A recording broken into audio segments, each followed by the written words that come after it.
from Libya and came from eastern Libya, which is now the so-called free area of Libya. So, I mean, there is a lot of moving parts to this. The worst mistake the West made in Iraq was trying to destabilize a regime and instead destabilizing a country. Perhaps the uncertainty about military intervention now suggests they've learned a lesson that undermining al-Qaeda's aims may be best served by not getting involved. Lawrence Lee, Al Jazeera.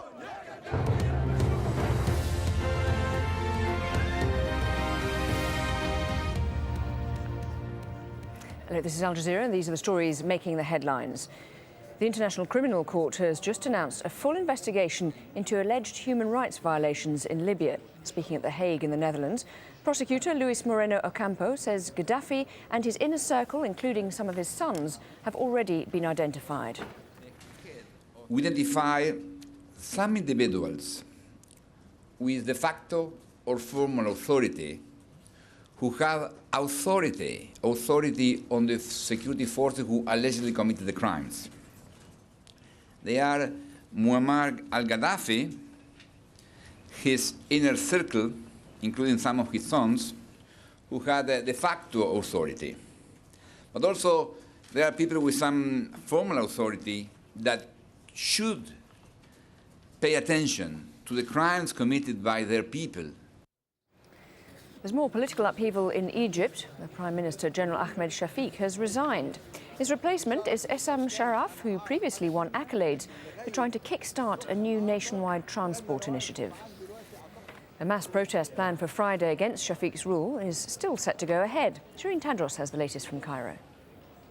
The whole aim of this Friday protest was to put pressure on the military rulers of this country to make Ahmed Shafiq step down. Now that that aim has been achieved, they want to keep up the pressure in terms of their other demands, like the release of political prisoners, the lifting of emergency law. But they're saying very clearly that they're not going to be calling for a sit-in.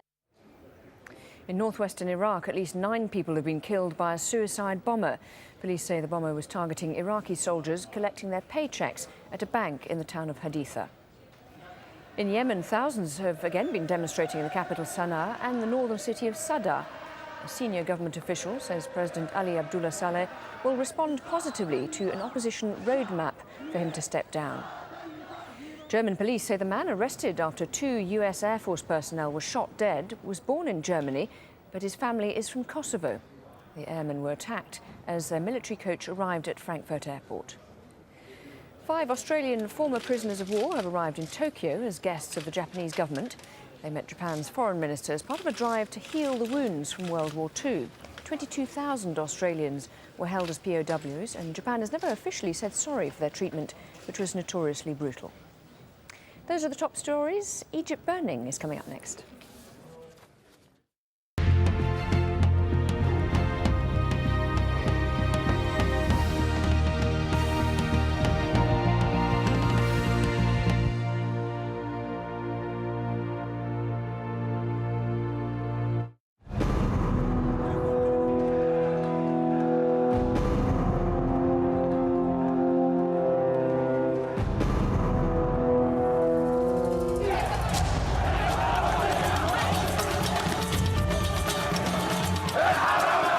Revolution in Egypt. After 7 days of mass protests, a people's movement has taken hold throughout the country, demanding the end of Hosni Mubarak's 30 years in power. But the regime is about to fight back.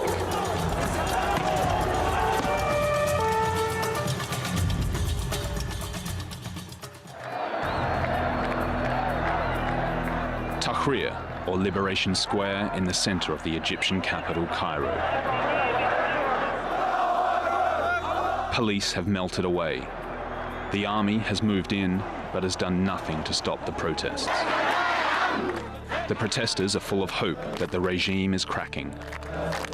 They have called for 1 million people to rally in Tahrir Square. Speaking to one of the protesters there, and I asked them, you've been here for over a week, the president still hasn't left. Do you think that will make any difference? They said today, as far as they were concerned, February the 1st will be a day to live in Egypt's history. We came early this morning and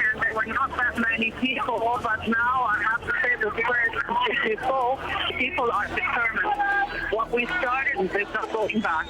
There's absolutely no fear of the government. It seems as though every neighborhood of Cairo is emptying out and the occupants are flooding towards the square. There is really a sense of humanity on the move. It is remarkable, the broad cross-section of society you're seeing there. For the first time in Egyptian history, from Pharaohs till now, Egypt had a genuine revolution. ليه حرام حيلا تغيير كل سنة يبقى في تغيير حرام 30 سنة كفاية. It's so big that people have now spilled out into other streets, other alleyways, and some of the squares that are just off the main Liberation Square. And really, you feel that it's just growing. There's more and more people joining in. The atmosphere there really was more like some kind of a rock festival, if you like, Egypt's Woodstock, more than a demonstration. The police, normally everywhere, are nowhere. Since the violent protests of Friday, the only visible manifestations of the police in Cairo have been limited traffic directing duties. Ultimate responsibility for the security of the demonstration has fallen to the army.